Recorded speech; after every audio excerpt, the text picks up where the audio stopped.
Olá, voltamos com o programa Grandes Temas, que hoje debate o tema da visibilidade lésbica. Carla, antes do intervalo, você chamou a atenção para um ponto que a gente ainda não tinha discutido aqui, que é a prostituição nesse grupo, né? O grupo é um problema que a ser discutido, a gente tem que tentar abrir esse leque de discussões, porque a prostituição também é um dos temas que nós, mulheres lésbicas, né? Porque quando a mulher lésbica, ela não é aceita na sociedade, então, por ela ser um pouco mais masculinizada, por ela não ser estereótipo de sociedade de beleza, né? Por ela ser gorda, por ela ser negra, então ela não consegue trabalhar, ela não consegue emprego. E o que nós da ABL, nós temos esses dados de mulheres que têm que ir para a prostituição porque ela tem a sua companheira com filhos e ela vai para a prostituição para poder manter essa família, né? Como também o mercado informal.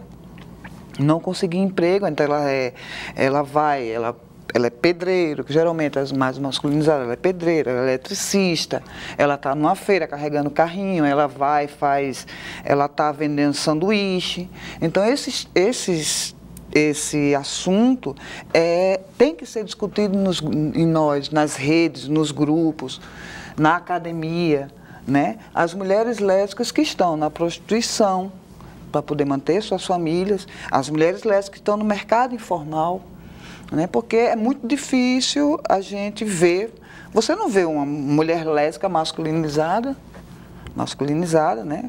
Que eu não vejo dessa forma, mas enfim, é como a sociedade nos julga, nos vê, num cargo de chefia. Você não vê ela numa recepção do hotel, né? Isso, num shopping, né? Numa loja de shopping, você não vê. Você vê ela no mercado informal, porque ela não tem espaço a trabalho. Muito, muito importante isso. É porque é uma construção, há uma construção de um tipo específico para tal profissão, para tal atuação, não é isso que a gente estava conversando? E uma coisa importante que é bom a gente falar também, que a gente estava até discutindo aqui no UFRN essa semana, é esse lance dos nossos dados, né? Tanto de prostituição e tudo, são dados que nós coletamos, nós, mulheres lésbicas, pesquisadoras, né? Não são dados institucionais, não é o Estado cumprindo o seu papel de fazer levantamento de dados para que a gente busque as nossas políticas, né? Sempre partem da nossa militância, das nossas pesquisadoras que estão na academia, né? Não algo institucional, realmente. E essas mesmas pesquisadoras, muitas vezes, acabam sofrendo uma série de ameaças. Tipo, acabam sofrendo represálias sobre as suas próprias pesquisas. Como eu estava falei sobre o dossiê do lesbocídio que foi publicado. Ele foi publicado a partir de uma pesquisa realizada pela Federal do Rio de Janeiro. E a pesquisadora, que é lésbica, a professora Maria Clara, tem sofrido uma série de ataques, tem sofrido ameaças, tem sofrido difamações, dizendo com ameaças de processo por mau uso do dinheiro público, como se ela, enfim. Ainda que temos a dificuldade de conseguir coletar esses dados, e ainda quando conseguimos, sofremos um revide da sociedade. Assim, é o preconceito enraizado de uma forma tão intensa que ainda dentro do nosso cotidiano, ainda dentro enfim, de todos os espaços, a gente não consegue se ser e existir, assim como a própria Carla estava falando dos espaços que a gente não consegue ver mulheres lésbicas e tudo mais, mulheres lésbicas masculinizadas ou não feminilizadas, como quer que seja, muitas vezes sentimos coerções diárias vindos, inclusive, de outras pessoas do próprio movimento, assim, pessoas que quando elas vão se remeter a gente, acabam estereotipando quem é a mulher lésbica, cria a ideia do sapatão, daquela mulher lésbica que é não feminilizada, que é a sapatão, que é daquela forma, que, enfim, nos coloca voltando para a ideia da caixinha, nos coloca dentro daquela caixinha e a gente não consegue sair dela, assim, a gente tenta, bate para um lado, para o outro e sofremos, assim, há também meio que as mulheres lésbicas, quando elas possuem, por exemplo, vou falar masculinizadas, as não femininas, que possuem o preconceito já no seu corpo, nós que somos mais, temos uma performance mais, digamos, dentro do padrão da heteronormatividade com certa feminilidade, temos a lesbianidade no nosso discurso. Então, se por algum momento a gente fuge a esse discurso, ou como a Júlia falou, a gente é julgada a todo momento. A gente não pode achar um homem bonito na rua, gente. Tem uns que são tão bonitinhos. Pois é, eu vejo um bofe na rua, digo, poxa, que lindo esse. Mas tu não é sapatão? Oxe! E daí, gente? É um ser humano. E é né? Tem um corpo. A gente ficar atenta, às vezes, à falsa aceitação da lesbianidade, né? Como, tipo, o mercado fonográfico, o mercado cinematográfico, enfim, toda essa mídia que falsamente nos acolheu. Acolheu a lésbica dentro de um estereótipo, mulheres sensuais que vão mexer com o imaginário masculino. Muito femininas. Então, acho que chegou até uma pergunta sobre isso. Justamente, a gente tem esse tema da representatividade, da imagem construída, né? É exatamente o tema de uma questão que vem de um telespectador que pergunta o seguinte: não existe um problema grave de representatividade na mídia? Parece que a televisão e o cinema mostram a mulher lésbica menos como um sujeito e mais como um fetiche ou uma categoria para agradar homens heterossexuais. A pessoa não identificou, a gente não sabe então quem é, mas é uma questão que tem a ver exatamente isso com o que você está falando e com o que a Suzane também estava dizendo um pouquinho, né? A gente está disputando uma narrativa, né? Como eu falei há pouco, e dentro do cinema, né, hoje existem várias feministas estudando nossa invisibilidade, não só como lésbicas, mas como mulheres negras também. Quem conta a nossa história? Né? Não é a gente que está contando a nossa história.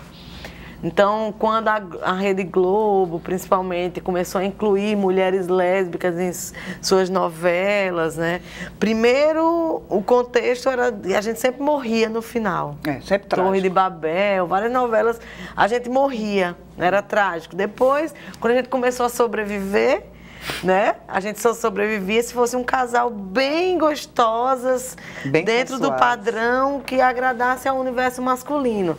Isso pra gente não nos representa, não ajuda a construir a nossa visibilidade, né? Então, nossa visibilidade, ela precisa existir a partir de quem nós somos de fato. E para isso a gente tem que construir uma coisa chamada agência de projeto, né? Que a Sherry Ortner vai trazer isso. Né? Nós temos que ter projetos sobre a nossa vida. E o que incomoda, talvez, a sociedade é que a mulher lésbica, geralmente, ela tem projeto. Né?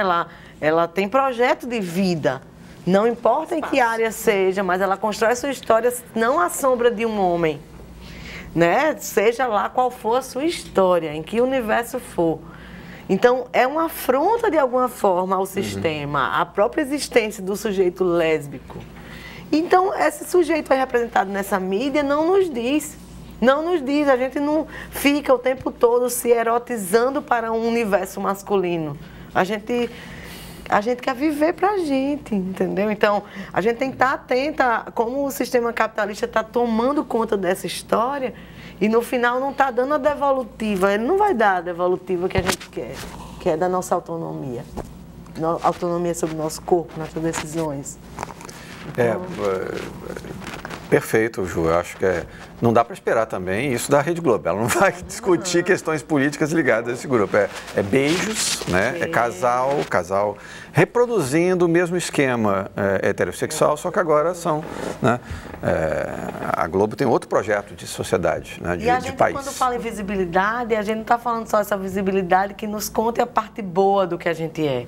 Precisamos de visibilidade para tudo, inclusive discutir as violências entre mulheres. Sim. Existe um índice, inclusive a Lei Maria da Penha, ela nos acolhe, né? Nós, mulheres lésbicas, podemos denunciar pela Lei Maria da Penha agressões físicas, patrimoniais, seja lá quais forem. É importante as lésbicas que estão em casa saberem disso. Você pode ir numa delegacia da mulher, denunciar sua companheira se você está sofrendo violência. Sim. Isso é muito comum, muito mais do que a gente imagina.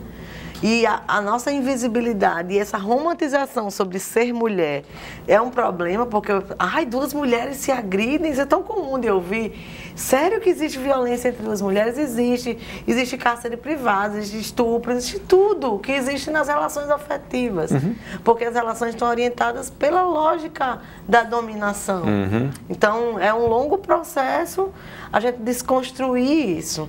Então, visibilidade, que a gente luta por visibilidade, inclusive para visibilizar o que nós estamos produzindo, que a gente não gosta. Mas para isso a gente precisa falar sobre isso, para poder a gente se ressignificar, para poder a gente entender. Então, nós temos hoje uma geração de lésbicas idosas que precisam ser acolhidas, né? Quem está pensando nelas? Daqui a pouco tempo seremos nós. Somos nós, lésbicas. Então, a gente está produzindo na sociedade. Então... Pois é, ajuda. Aí a importância de abrir esses espaços de fala, porque são vocês mesmos que narram a própria experiência, né? Tem uma questão que eu queria que vocês comentassem, vem ter questão de Deusa Souza, pergunta o seguinte: como é a aceitação familiar das mulheres lésbicas atualmente? Alguém tem alguma... Acho que primeiro é complicado pensar o que é família, né? Não fica muito claro, mas pode ser a experiência dela na família dela e a aceitação junto à família. Talvez, não.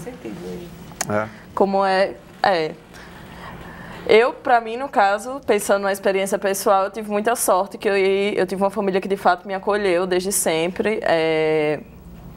Eu sempre costumo dizer que eu traço minha subjetividade pela minha lesbianidade, é até um trocadilho, porque eu me assumi muito cedo, ainda com 13, 14 anos, enfim, fui meio que jogada para aquela ideia do armário, saía do armário, e sendo que, em contraponto, quando eu pensava que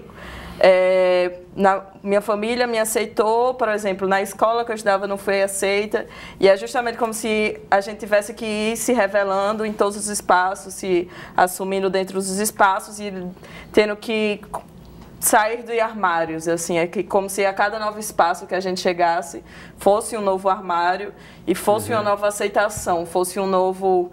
Sair do armário. Né? Um ser. Pode? Porque Carla, tranquilo.